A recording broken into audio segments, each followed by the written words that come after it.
Bem-vindos ao Boob Talks, o podcast em que vamos explorar contigo o fascinante mundo da amamentação e da saúde materno-infantil através da lenta ciência baseada em evidência.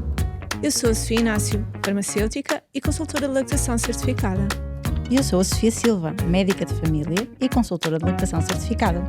Neste espaço, vamos juntar o melhor dos dois mundos: conhecimento científico atual e a experiência que temos em acompanhar as famílias.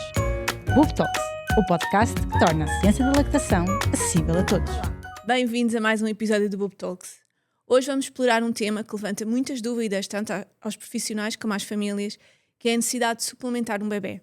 Quando falamos de suplementação, entramos num território que precisa de sensibilidade, cuidado, evidência científica, para sabermos exatamente quando e como ela é necessária. Olá, Sofia. Este é um tema que abordamos muito nas consultas, a necessidade de suplementação ou não. Na maioria das vezes os bebés já vêm com indicação da suplementação. Já estão a fazer, não? E já estão a fazer. Às vezes somos nós que começamos. Às vezes somos nós que começamos. E há dois momentos, ou vêm ter connosco no início, quando é necessário suplementação, e às vezes quando essa suplementação já é feita há algumas semanas e se começam a debater com outros problemas decorrentes da suplementação. Vamos começar um bocadinho do início. Se calhar o que é suplementação, não é? O que é isto de suplementar um bebê, não é? Porque a palavra suplemento foi quase... é quase hoje em dia... Deturpada, não é? Deturpada e usa-se como sinónimo, não é? Para leite artificial. E a suplementação é só o ato de nós darmos leite adicional ao bebê de várias formas que são possíveis de dar, não é? E este leite adicional, diz a Organização Mundial de Saúde, que deve ser preferencialmente o leite da mãe. E, portanto, quando nós falamos de suplementação, quando uma IBCLC fala de suplementação, estamos a falar de leite da mãe. Dar leite também a este bebê de preferência, não é? Depois a Organização Mundial de Saúde diz-nos que a segunda forma, não é? O segundo melhor alimento para suplementar será um leite de dadora, ou seja, o leite de outra mãe. Ainda que em Portugal isto não seja uma realidade possível, não existem bancos de leite para bebés fora do contexto hospitalar, portanto neste momento só temos suplementação com leite de dadora nos bebés prematuros, abaixo das 35 semanas, e por isso não é uma realidade que nós possamos usar. E em terceiro lugar, o leite artificial, que é aquele leite que nós compramos na farmácia, que pode ser de vaca, pode ser de soja, já existem de cabra, existem várias opções disponíveis na farmácia e nas lojas de produtos alimentares. Até nos supermercados, não é? Produtos alimentares, exatamente. Por isso, esta é se calhar a primeira noção que nós queremos deixar e que queremos que seja muito claro. Suplementação não significa necessariamente leite artificial e, portanto, usar a palavra suplemento para nos dirigirmos ao leite artificial é errado, porque está a excluir aquele que é o principal suplemento, que é o leite da mãe extraído, dado ao bebê de outra forma que não diretamente da mama, não é? E, portanto, pensar sempre que se for possível e quando é possível, se o bebê precisa de que lhe deem leite a mais do que aquele que está a mamar na mama da mãe, esse leite deve ser o leite da mãe. E quando é que esse leite é preciso? Olha, não existem muitas coisas escritas sobre o tema, eu diria-te que o leite, a suplementação é precisa quando o bebê não está a ingerir leite suficiente, não é? Isto seria a resposta de exame. Quando é que é preciso? Quando não está a ingerir leite suficiente. Agora, como é que nós sabemos isto, não é? Como é que nós sabemos essa dificuldade, não é? Sim. E a primeira coisa é observar o bebê. Observar o bebê a mamar, observar o bebê fora da mama, e dependendo da idade do bebê, mas quando falamos de bebês no primeiro mês, e é o que mais comum, embora não seja incomum, e o Jack Newman fala um bocadinho disto, não é? Da diminuição tardia da produção, mas falando aqui do mais comum, é mesmo olharmos para o comportamento do bebê durante a mamada e fora da mamada. E aqui vamos ter muita informação que é preciosa para compreendermos se aquela mamada está a ser eficaz, se o bebê termina a mamada de forma relaxada, com os seus bracinhos assim quase descontraídos, bem abertos, se termina a mamada muitas vezes a dormir ou de uma forma totalmente relaxada, quando ele é muito pequenino, normalmente a dormir. E como é que ele fica durante esse sono e como é que ele depois desperta para ser alimentado novamente, não é? E, portanto, o comportamento do bebê deve ser é o primeiro indicador. Claro que é um indicador muito ansiogénico para os profissionais. Subjetivo, não é? Ele não é eu não acho que ele seja subjetivo, Não. sabes? Mas para as famílias é um bocadinho. Para as famílias, sim. Para as famílias pode ser muito difícil, mas a observação é uma coisa que se treina, não é? E por isso daí a necessidade, ou não é bem a necessidade, mas aquilo que nos traz a mais quando nos preparamos durante a gravidez, não é?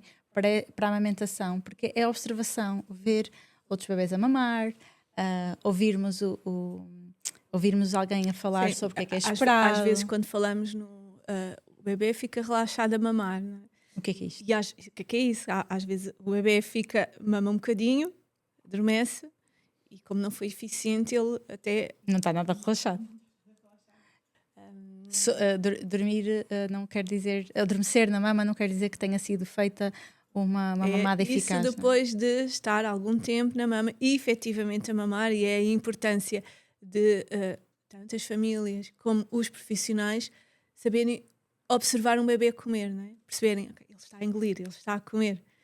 E isso às vezes dá-nos indicativo, não é? Se realmente... a mamada é eficaz, não é? Não é só o número da balança, não é? É. Até porque, e já lá vamos, essa questão do número da balança, porque o comportamento do bebê deve prevalecer sobre os números da balança. Porque tu podes ter um bebê a ganhar peso dentro daquilo que é adequado, vamos dizer, para o percentil. Está naquele mínimo. Está naquele, ou no mínimo, às vezes até acima do mínimo. Mas o comportamento dele diz-nos que ele não está totalmente satisfeito. E este bebê deve ser respeitado nisto, portanto pode mesmo estar a precisar de mais, porque nós somos seres individuais, os bebés também, e depois existem os percentis, não é? E existem os percentis de peso, e existem os percentis de aumento de peso, portanto temos para todos os gostos. E aquilo que é esperado para aquele bebê é muito particular daquele bebê, não é? Do peso com que ele nasceu, das doenças da mãe na gravidez. Nós sabemos que bebés com diabetes gestacional são bebés que às vezes precisam de maiores volumes. Bebés com restrição de crescimento intrauterino podem gostar de comer menos, mas mais vezes. Portanto, é muito variável, a própria história da gravidez também nos pode dar algumas indicações. E nós devemos... Estava aqui a pensar na observação. Quando estavas a falar na observação, quando temos bebés que estão a ganhar pouco peso, ou que os pais têm esta preocupação, nos trazem, será que ele está a ganhar peso suficiente? E nós observamos a mamada e verificamos que efetivamente este bebê não está a comer o suficiente durante aquela mamada que nós observamos. Somos uma ou duas, também não estamos o dia inteiro com o bebê, mas naquela mamada realmente, e a mãe diz-nos assim, é sempre assim, não é? Pronto. E nós começamos a suplementar com leite da mãe, mesmo na própria consulta, fazemos alguma extração manual, recolhemos algum leite, colocamos uma sonda mama, já vamos falar destas formas de dar, e o bebê começa a comer com um fluxo. E às vezes a mãe diz, eu nunca tinha visto ela comer assim. Eu nunca tinha visto assim. E isto é a diferença da observação. Esta mãe nunca mais vai se vai esquecer daquela forma que viu. E vai compreender o que é, não é? Ou quando, por exemplo, fazemos, um bebê está a mamar. E nós percebemos que está a beber pouco leite. E nós fazemos uma compressão mamária. Portanto, apertamos um nadinho a mama da mãe, sem doer, sem nada, e o fluxo de leite aumenta e a mãe começa a ver, ele agora está outra vez a comer como estava se calhar há 1 minuto ou 2 atrás. E, portanto, nós mostrarmos estas coisas aos pais, quando eles nos procuram, empoderarmos neste sentido da observação, é muito gratificante para eles e faz com que eles consigam tomar decisões. Porque quando nós entramos na esfera da suplementação e quando os bebés precisam efetivamente de um bocadinho de leite extra, além daquilo que estão a retirar da mama, estes pais vão ter que fazer decisões no mínimo 8 vezes ao dia. E estas decisões, nós não podemos simplesmente ficar-nos com as decisões daquele momento ou ensinar naquele momento, aquele momento. Nós temos que dar alguma informação extra, prática, não é? E esta questão da observação, quando é que come, quando é que não come, e depois eles vão nos trazer muita informação sobre este bebê particular, não é? E como nós já falamos até em outros episódios, os bebés são relativamente constantes dentro deles próprios, na sua identidade, e portanto, quando eles nos trazem muita informação deste bebê, nós vamos absorvendo esta informação, vamos compreendendo quem é este ser, este bebê pequenino, quem é que tu és e como é que tu gostas que as coisas aconteçam, o que é que tu estás a precisar, o que é que te traz satisfação, porque os bebês também nos vão mostrando isto, dá-nos muita ajuda para nós conseguirmos ajudar de forma prática os pais. Porque famílias que suplementam são famílias que, primeiro, veem a sua confiança naquilo que a mãe é capaz de oferecer ao bebê em termos de leite, que muitas vezes não está relacionado com a mãe, está relacionado também, pode estar relacionado com o bebê, ou estar relacionado com as intercorrências que aconteceram até àquele momento. Com a forma como, um exemplo muito simples, não é? Um bebê com uma boca anatomicamente pequena, não é? Às vezes é só com isso. um mamilo e uma arela muito grandes, este bebê pode ter dificuldade, porque ele não precisa de mamar no mamilo, ele tem que mamar na arela. Então, se o mamilo for muito grande para a boca dele, ele durante algum tempo vai ter dificuldades e a mãe durante algum tempo vai ter dificuldades. E nós podemos certamente ajudar, temos formas, mas aquela dia tem esta questão, não é? E às vezes são precisas algumas semanas até que isto deixe de ter uma questão, a boca cresce. E aí é importante nós protegermos a amamentação, não é? Quando nós falamos da proteção da amamentação nestes casos, estamos a falar de que temos que proteger sempre a forma como vamos dar o leite ao bebê e a produção da mãe. Estas mulheres, é muito comum chegarmos à consulta, o bebê foi preciso, estamos a suplementar o bebê, e normalmente, nestes casos, estamos a falar de leite artificial, e nós perguntamos se extrai leite, como é que é, e muitas vezes não há esta parte da extração, da proteção da amamentação. Se nós temos que suplementar um bebê, a primeira opção sempre é o leite da mãe. Se não houver leite da mãe suficiente disponível, e precisamos de entrar aqui num plano de extração e de aumento da produção de leite, vamos ter sempre que extrair. E então é sempre necessário extração e plano de extração para esta família. E depois, dependendo em concreto, vamos ter que fazer um plano mais ou menos adaptado a essa família. Já falámos nisto noutros episódios, vamos tentar fazer sempre o possível, não é? E às vezes mesmo a introdução de leite artificial pode salvar uma amamentação a longo prazo. Portanto, tem que ser bem feito nos casos específicos e proteger esta produção da mãe.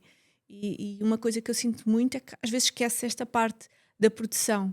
E quando esquecemos a parte da produção, inicialmente, que é tão importante para a manutenção, para a construção da mama e depois para a continuação da amamentação, às vezes é muito difícil recuperar esta fase.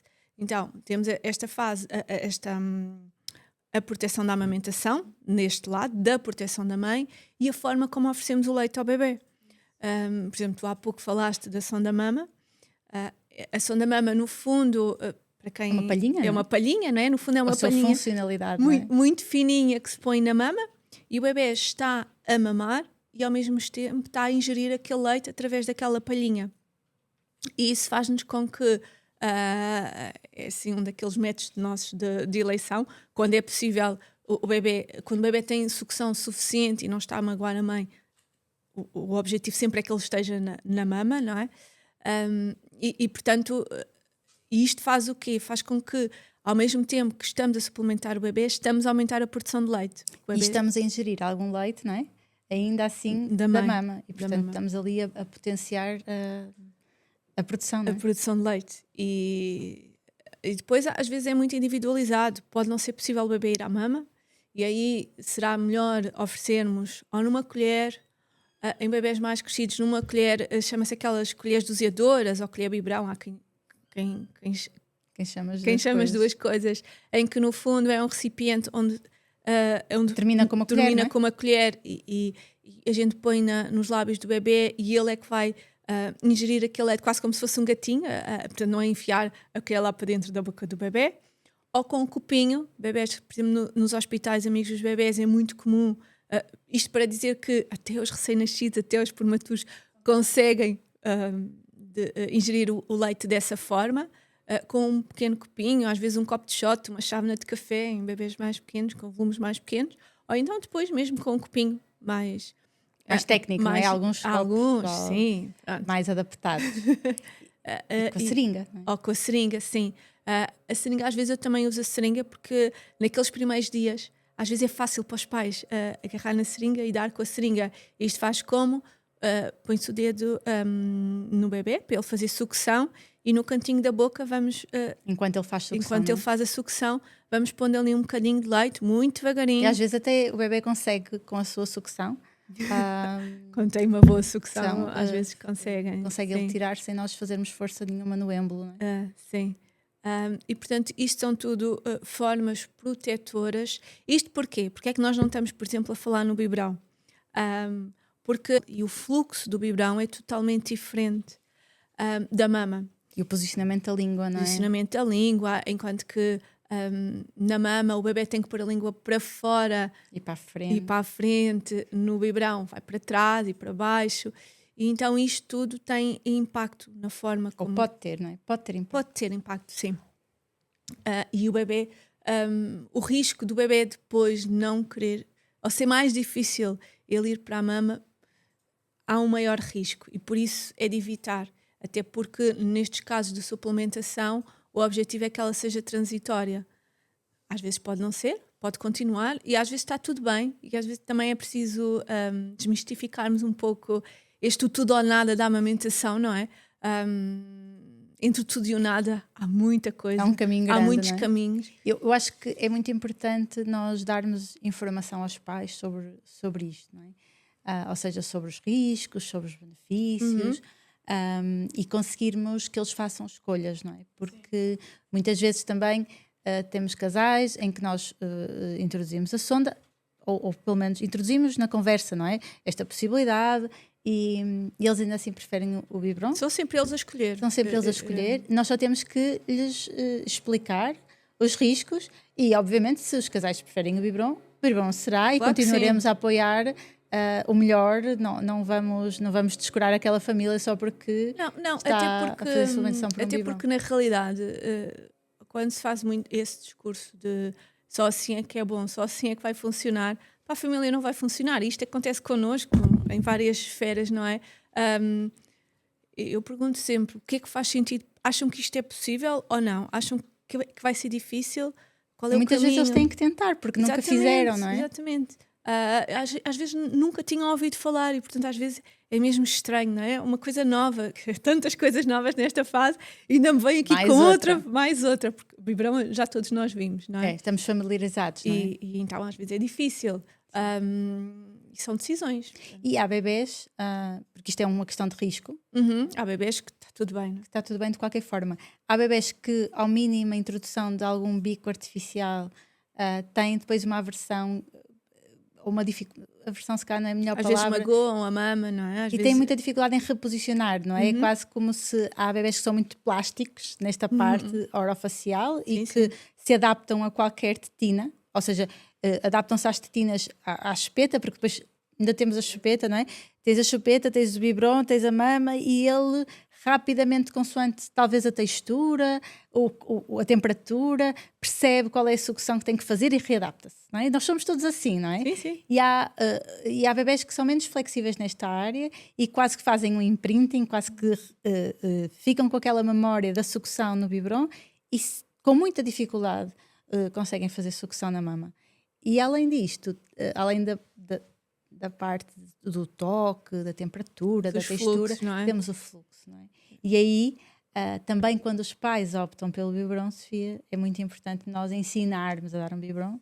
Eu acho que que em toda a área da suplementação os ensinos são fundamentais, porque ensinar quando é que, a preparar o leite, não é? A conservação de leite, seja materno, seja artificial, como é que nós adquirimos o leite, não é? Por exemplo, o leite materno, como é que nós o extraímos, quanto tempo pode ficar conservado.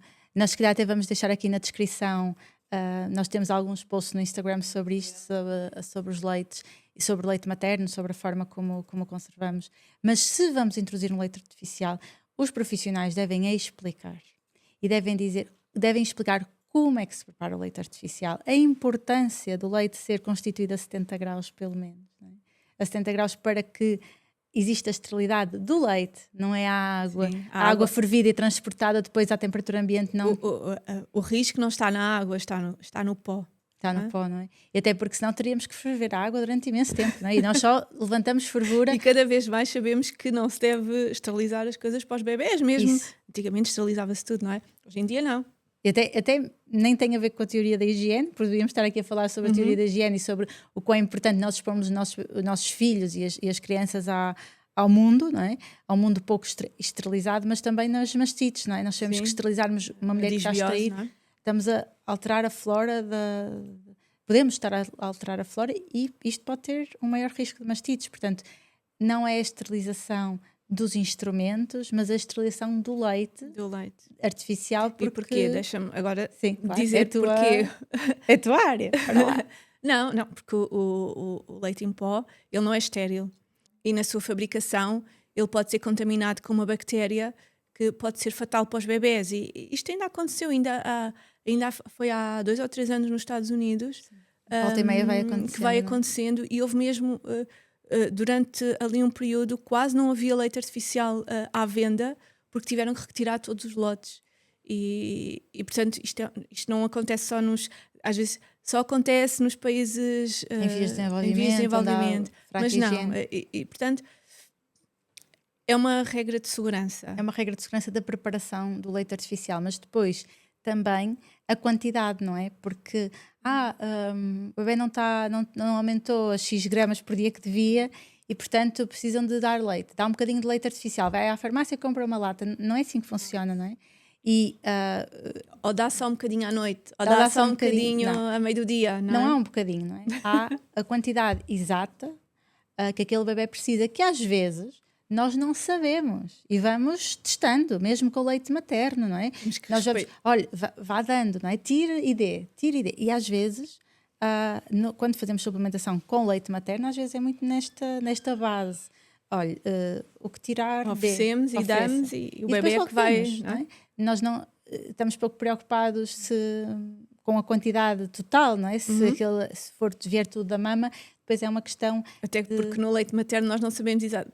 Não sabemos a quantidade e, portanto, a quantidade e as propriedades que tem aquela quantidade naquele momento. Portanto, e muito do que nós, das regras, dos cálculos que existem para a suplementação de leite artificial, depois são trazidos para o leite materno e são assim, meio que não fazem muito sentido na ciência, não é?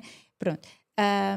E então é muito importante que leite é que vamos dar. Portanto, é preciso suplementar o bebê. Que leite é que vamos dar? Se é leite materno, como é que vamos conservar? Como é que vamos extrair? Como é que vamos fazer esse processo de aquisição de leite materno? E depois, se é leite artificial, que leite é que vamos dar ao bebê?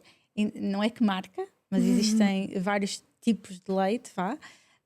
Depois, a quantidade e como é que ele se prepara. Não é? E falta aqui outra coisa, que é durante quanto tempo? Porque a suplementação tem um início e espera-se que tenha um fim.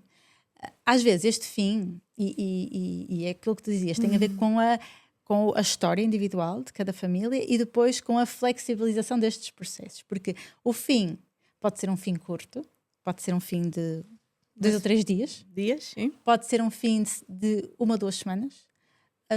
Pode ser um fim de 6 meses, quando é introduzido a alimentação. Há casos em que há isso casos. acontece. Quando é introduzida a alimentação complementar, e nessa altura aquele bocadinho a mais que aquele bebê está a precisar, em vez de vir da extração ou de vir do leite artificial, vem dos alimentos que ele está a ingerir, e naturalmente existe um reequilíbrio, não é?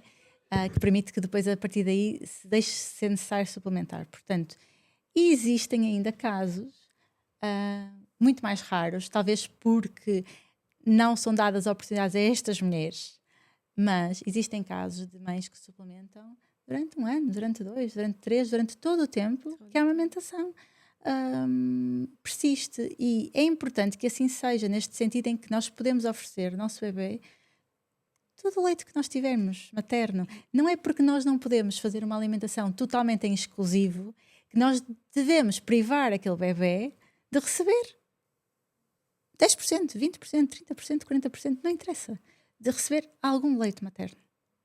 Não sei se concordas com isto. Concordo, e nós sabemos que isso acontece. E é curioso ver, por exemplo, tivemos que suplementar um bebê, ainda que estejamos a usar um biberão, mas podemos oferecer a mama para consolar o bebê.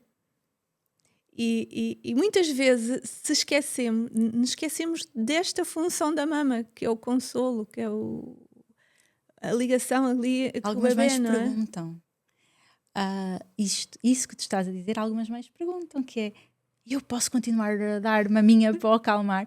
Claro! É. O corpo É o corpo da mãe, não da é? mãe é o ambiente do bebê.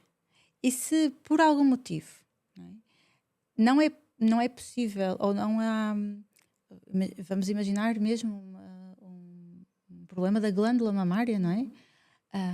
E que nós não é suficiente aquela glândula mamária durante aquela amamentação, não é? Não sabemos a história das outras que vêm a seguir ou que estiveram antes, mas naquela amamentação a glândula mamária não está a produzir a quantidade de leite que o bebê necessita. Então pode ser conforto e pode produzir o que produz, não há problema.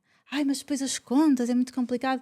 Não é, porque ou melhor, é complicado se nós quisermos contas, não é? Se nós quisermos números, não é? mas se nós tivermos a capacidade de empoderar, e eu acho que aqui está muito do lado dos profissionais, sabes? Acho que o tema da suplementação é um tema muito de profissionais.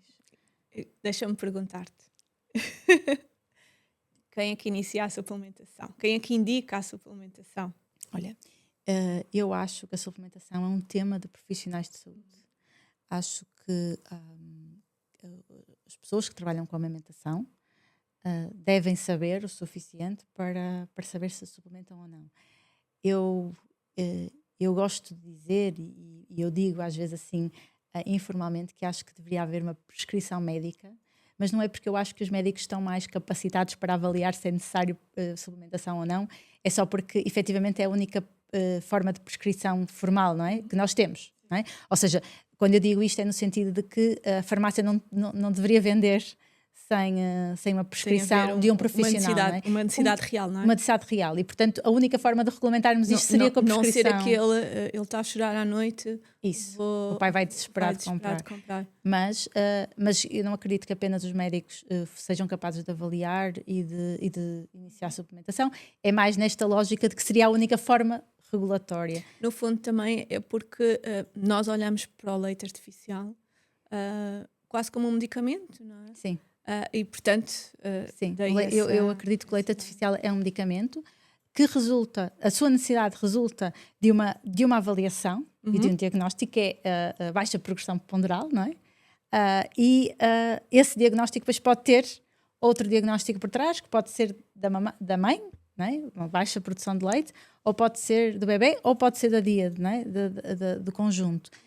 Deixa-me dizer. E é um diagnóstico, não é? Sim, e a maioria das vezes até está relacionado com os dois, não é? Exatamente. E eu acho que qualquer pessoa, qualquer consultor de lactação, seja médico, não seja médico, tem capacidade para fazer esta avaliação. Os enfermeiros e os médicos que trabalham com amamentação, os pediatras, os enfermeiros de saúde infantil, os enfermeiros que fazem saúde familiar, que fazem o seguimento no centro de saúde, devem estar capacitados para conseguir fazer esta avaliação.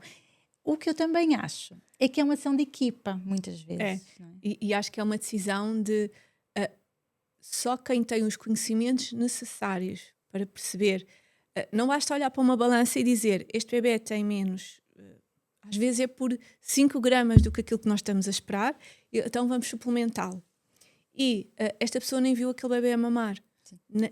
Então é muito injusto, é muito ingrato para a família dizermos tem que suplementar, o bebê precisa, só com um dado, não é? Só com uma avaliação. E às vezes estamos a falar de valores muito pequeninos, às vezes pesado em balanças diferentes. E às vezes nem é totalmente real. Porquê? Porque não vimos o bebê, não avaliámos a mamada, não avaliámos tudo isto. Então, quando há esta indicação, deveria ser, se calhar devíamos ter só uma consulta de suplementação quando é necessária, não é? Sim, uma avaliação e que deve ser multidisciplinar. Muitas vezes nós precisamos que a terapeuta da fala vá avaliar a função orofacial para nós percebermos, ok, há aqui alguma disfunção orofacial ou não que esteja aqui a condicionar isto, porque vamos voltar ao tema da dor, não é? Quando nós falamos da dor na amamentação, nós não tratamos as feridas da mama, nós tratamos o problema e depois ajudamos à cicatrização das feridas e aqui é a mesma coisa. A suplementação tem uma causa por trás, não vem sozinha, não é? E porquê é que estamos a... Sempre. Primeiro é o bem-estar do bebê e a saúde do bebê. E a seguir... vamos à causa, não é? Mas priorizar a saúde do bebê é promover a extração de leite também e a alimentação deste bebê com leite materno. Não é? Porque nós sabemos que, por exemplo, a administração ocasional de leite artificial aumenta o risco de alergia à proteína de leite de vaca. Não é? E principalmente quando ela é muito precoce. Portanto, aquela suplementação, por exemplo, da maternidade, foram só 30 mililitros ou foram só X mililitros na maternidade, aumenta o risco da alergia à proteína de leite de vaca. Então, quando ela é mesmo necessária, obviamente deve ser feita. Não há sempre dúvida. uma gestão do risco, não é? Quando ela só... quando não temos a certeza absoluta que ela seja necessária, se calhar estamos a fazer uma intervenção que tem mais risco, que pode ter mais risco que benefício. Não é? E por isso as decisões de suplementação, na minha opinião, são de equipa, devem ser pesadas a todas as circunstâncias. Devemos ter consciência de que precisamos de continuar a apoiar esta família. Não é porque eu introduzi leite artificial ou leite materno em suplementação que eu desligo desta família. Pronto, este bebê já está a ser alimentado, já vai aumentar de peso e, portanto, ou faço uma consulta seguinte de seguimento e aumentou de peso e pronto. Não. Que eu tenho que fazer um plano com esta família. O que é que eu posso oferecer? Como é que eu posso apoiar para que se proteja a amamentação e qual é o plano? Para onde é que estamos a ir? A suplementação tem um início e tem um fim. E o fim pode ser com o desmame, não é? Mas tem de haver um plano com esta família, até porque muitas vezes na diminuição, não é? No desmame da suplementação, as famílias têm uma ansiedade gigante, não é? Porque elas não chegaram é que às vezes resolvemos a causa, já nem é preciso estar a suplementar, não é? Mas às vezes é muito difícil. Às vezes é muito difícil. E aquilo que aconteceu, não é? Porque eles não foi naquele dia que eles nos chegam à nossa consulta e da nossa experiência, não é? Como consultoras de lactação, não foi naquele dia que começou a história. Aquela história muitas vezes tem dias ou semanas, não é? E a sensação de que o corpo falhou ou que foi bebê preciso intervir no bebê, que nós permitimos em alguma altura que aquele nosso bebê passasse fome, não é? Porque é sempre assim que é visto. Mesmo que às vezes não seja assim que a realidade que tenha acontecido. Isto é tão assustador que as mulheres não têm muito medo de voltar a fazer este caminho, a encontrar este caminho novamente. Então devem ser decisões muito apoiadas, porque é preciso ter conhecimentos específicos, não é? Para se reduzir a suplementação. A suplementação não se reduz de um dia para o outro. A suplementação Gradual. é gradual. Deve olhando também para o ela ser bebê. adaptada, não é? Sim. A redução da suplementação deve ser adaptada à própria família, ao contexto da família. Por exemplo, se há sempre um horário em que a mãe está fora de casa porque tem uma atividade com o bebê, yoga com bebés, vai sempre, todos os dias, àquela hora, etc. Pode fazer sentido eu começar a reduzir a suplementação por aí, não é? Ou não. Ou pode fazer sentido reduzir gradualmente a cada mamada, que parece que na ciência é aquilo que tem mais benefício para o bebê. Mas o maior benefício é o bebê, se calhar, ir ao yoga com a mãe. Então Sim, é tão tudo particular é muito gerível. que nós devemos, mas devemos ir a todos os pontos, não é? Que tipo de suplemento? Eu repito isto muitas vezes porque isto ajuda-me muito a estruturar tudo aquilo que são as necessidades destas famílias, não é? Que suplemento? Como é que eu vou adquirir este suplemento? Como é que eu vou preparar? Como é que eu vou armazenar? Como é que tudo? Quanto tempo? A quantidade? O plano de proteção da amamentação e depois, não é? A forma de administração. Como é que eu vou dar a este bebê este suplemento? E se nós fizermos checklist e formos a todos estes pontos, tanto a família, conseguimos encontrar aqui parceiros na família e fazer decisões que vão potenciar a amamentação. E acho que já falámos aqui de todos estes pontinhos. Eu queria, para terminar, dizer que quando há necessidade de suplementação, procurem logo ajuda de um consultor de lactação ou de alguém que perceba do médico ou do enfermeiro que perceba da amamentação. Isto porque às vezes nós conseguimos com este acompanhamento perceber a causa, ir à causa, resolvê-la rápida e é muito difícil quando nos chegam já com grandes volumes de leite artificial. É possível reverter, é possível, mas é um caminho que exige mais esforço. E pode não ser possível. E está tudo bem se não for. Sim. Mas às vezes não é. Mas também, para falar, estamos a falar de suplementação em específico, mas um bebê que já não esteja a mamar, não é?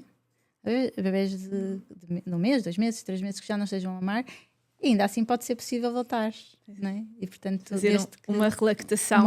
Hoje não vamos falar por aí, mas vejam este nome se quiserem saber mais, que é a relactação, é quando o bebê já não está a mamar e pode voltar a mamar e a mãe pode voltar a produzir leite. E no fundo vamos ao caminho de suplemento. Eu falei isto porque no fundo depois vamos aos mesmos conceitos e às mesmas necessidades quando estamos a falar de suplementação. Sim. Dos bebês. É um tema fascinante e que podíamos estar aqui muito tempo. É um tema que eu gosto muito, sabes? É um tema que me dá assim muito carinho, não é específico, não é pessoal, mas porque por ser tão frequente. Sim. E por eu sentir que muitas vezes há algumas questões de segurança destas famílias não são tidas em consideração e por não haver um plano estruturado para elas. E eu acho que elas merecem um plano. As famílias merecem um plano para a sua suplementação quando é necessário. Obrigada, Sofia. Obrigada. Este foi um tema... É denso, é um tema que mexe com muitas emoções, sim, principalmente quem passa por estes processos e muitas das vezes por falta de informação. Às vezes fico mesmo triste quando me chegam alguns casos que eu percebo, ok, isto podia ter sido feito de uma forma diferente. Então, se conheces famílias que possam beneficiar com esta informação, partilha para que possamos chegar a mais casas. Até à próxima. Até ao próximo episódio. Boob Talks, o podcast que torna a ciência da lactação acessível a todos.